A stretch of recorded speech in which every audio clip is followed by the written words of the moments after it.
Hi, how are you? Patrick Hoban here. And today I want to answer a question that somebody sent me in via the Facebook Messenger. And I'm going to post this on my YouTube channel and on Facebook. Probably not going to do it on my website, but you're welcome to send me in some questions that maybe are bothering you.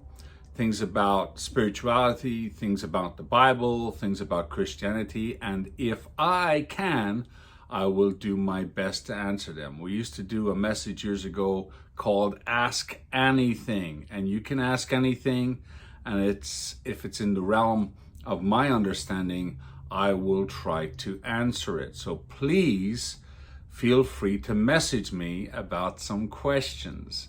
I was really honored actually that somebody said, Pastor, you'll always be my pastor. That is not my primary gift. I'm really an apostolic evangelist, somebody that travels, goes out, establishes the church, teaches doctrine, and then promotes the faith that was preached by the apostles around the known world at that time.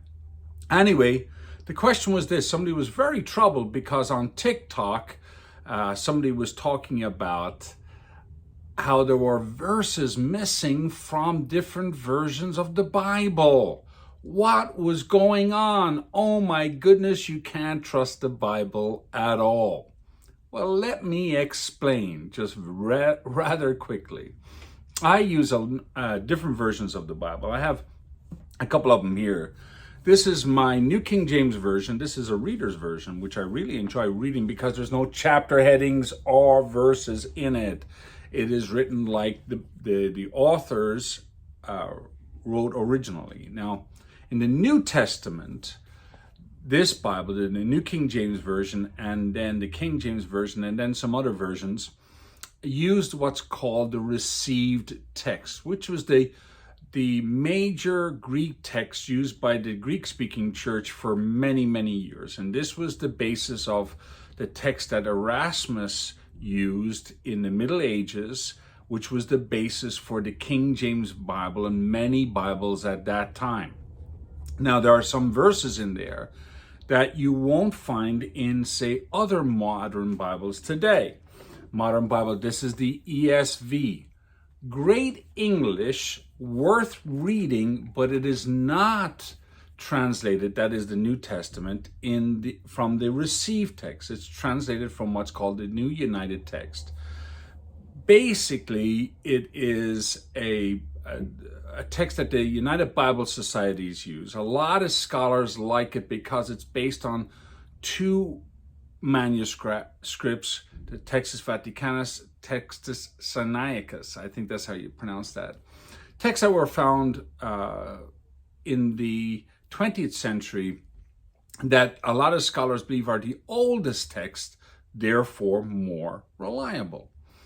Now, why do I use the Textus Receptus? Why do I do that? It's because if you read all the manuscripts that you have out there, now I'm not a Greek scholar at all, but if you read all the manuscripts and you read all the church fathers, people like Polycarp, Chrysostom, Irenaeus, Athanasius, if you take how they quote the scriptures, a lot of it would agree with the Textus Receptus, which I believe is more accurate. That's my view on it. And there's different people, very scholarly people, that would disagree with me, but that's okay. Now, I use an interlinear Bible. This is the Hendrickson interlinear Bible. This is the Greek Hebrew text. And what's interesting is that the Hebrew text mostly is the Masoretic text that we use in most translations today. But the Eastern Church uses the Septuagint, which was a translation by Jews about 70 years before Christ came. And that was the text mainly used by the church when the apostles went out in the Roman world back then. And it is interesting to read it. I use it an awful lot when I'm reading the Psalms or maybe Genesis, just to get an idea of maybe a variance. And there's some things in the genealogy, the length of time in Genesis that I believe is probably more accurate. Now we have the Dead Sea Scrolls today, which can align more with the Septuagint and not with the Masoretic text. So that's just it all in short. It seems very complicated, but it's not. Now, here's the crux of the matter. Whether you use the ESV, right, or the New King James Version, this is the ESV, New King James Version, it will not change the doctrinal content of the Christian faith. There is nothing changed.